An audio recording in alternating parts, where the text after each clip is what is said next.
Kia ora and welcome to the Beer Jack Beer Club Drink Along. He's Dave. Hello. From Badass, and I'm Luke. So thanks for joining us, Dave. No, thanks for having me. So we've had a couple of your beers a while ago in the beer club, and this week we're drinking Hefe Metal, which is a fantastic Hefeweizen. Thank you. Yeah, it's one of our favourites, and we won a wee trophy for this guy a couple of years ago. So it's a pretty important beer for us and a good part of the Badass story. Yeah. So the Badass story. So you guys do the thing that I absolutely love, is brewing only German styles, right? Yeah, we had with a couple of exceptions, we did a California IPA a year or so ago, which I suppose was an unusual style. We got away with an asterisk on that one, and then when we first started, we did a New Zealand Pilsner and a hazy, as everyone did, and then realised that German styles were our thing. But, that was your lane. It's our lane, yeah. So we have thank you, Prost. We have a genius German brewer, Alex from Bavaria, who's the recipe creator. So he's a big fan, obviously, of all of these styles, as the rest of the Badass team are, and we thought it was just an interesting thing that we didn't see a lot of in New Zealand. So, but like you guys, that there's a lot of wonderful styles out there that just don't get a whole lot of airtime in this country. So it was a nice chance for us to put Bavarian brewer and interest in unusual beer styles together and make some fun beers. Heck yeah! I was thinking recently about if I had to choose to only ever drink beers that originate in a single country again, what would that nation be?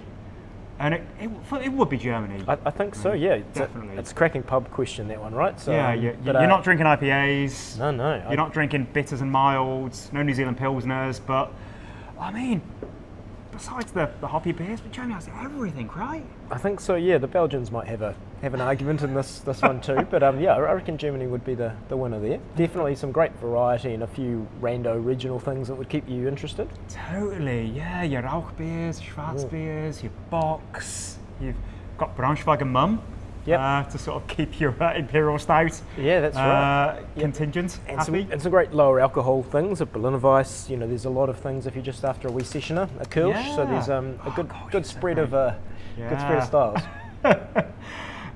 So what have been some of your which of the Badass beers have you drank the most of?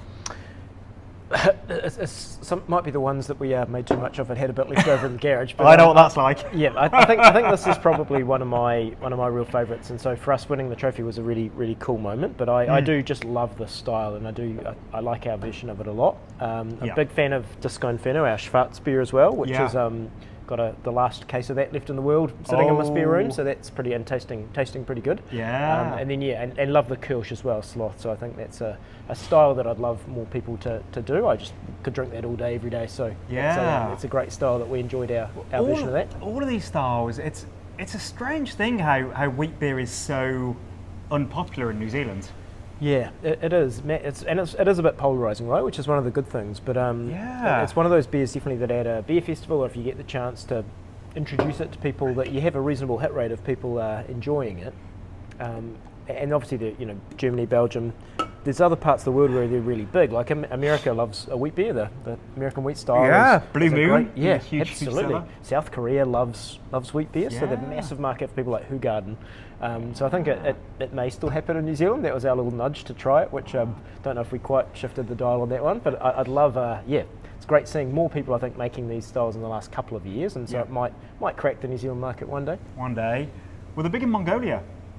I did not know that. Yeah. I once took a train across Mongolia, and they just in the buffet cart they had loads of great wheat beer. Yeah, awesome.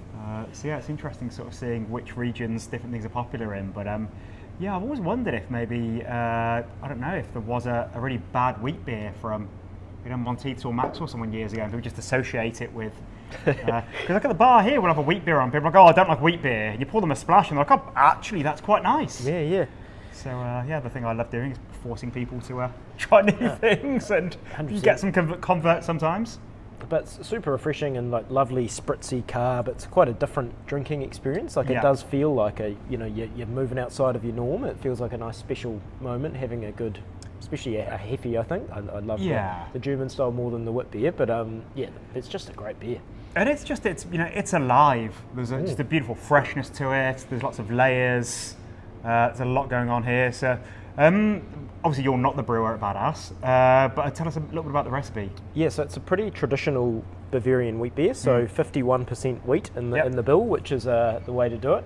The only real tweak, and obviously a traditional yeast, but we use Rewalker in it rather than a noble hop. Good. And only a little bit of it, but it just gives you that nice fruitiness, and it's actually, you don't need to put too much in, right? So if you were using a noble hop, there's a much bigger hop allocation there, but just a little bit of Rewalker gives it a nice intense fruitiness without, and it's not the diesel passion fruit Rewalker experience, but it just really complements the phenolics and the kind of banana-y notes that you should get. The little bit of tropical fruit in there, I reckon, is really nice. Oh, it's such a good hop.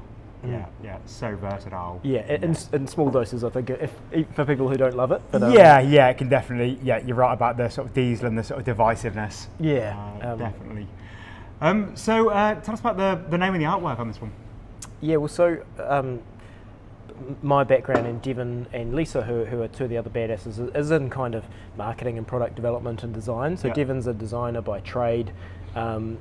And so, yes, I suppose there was a line in my notebook of great beer ideas that said Hefe metal, which is just I like a simple pun, so that was a classic one. And one of the better puns I've seen on beer. We've done a few, but yeah, Devon embraced that, and I guess there's a bit of Ride the Lightning in there, and there's a little bit of British Steel, so we kind of nodded to a few of our favourite metal records. Alex's dirty little secret is he used to be the lead screamer in a metal band in Bavaria, so he's got a very strong heavy metal background as well, and so we compiled on the back, there's a little QR code there, the Hefe Metal playlist, so there's some of our favourite metal tunes on there if you need a soundtrack while you're drinking the beer. Well, we do, every week we recommend a music match. There we are. So that is it right there. I reckon I think probably Ride the Lightning might have to be your tip there. That's probably our primary rip-off inspiration on the front. But, very cool. Badass, you guys are you're calling it a day, right? Pretty soon? We are, yeah. So we've been around for about 3 years, which has been an awesome experience, and we're really happy and proud of what we've done. But tough market, as you know, everyone knows at the moment, and our model, which is contract everything, is pretty tough. So I think we've made the hard but right call to wind it up over the next few months, and who knows, we may make a glorious comeback in the future, but probably too hard at the moment for us to make a go of it. So good time to wind up, and good to go out on a high with a couple of beers. And just so expensive, the contract model. Of course, it's a balance. Of course, you don't have the risk, you don't have you don't own plants and things, but obviously everyone needs to get paid. It's very, very tough business.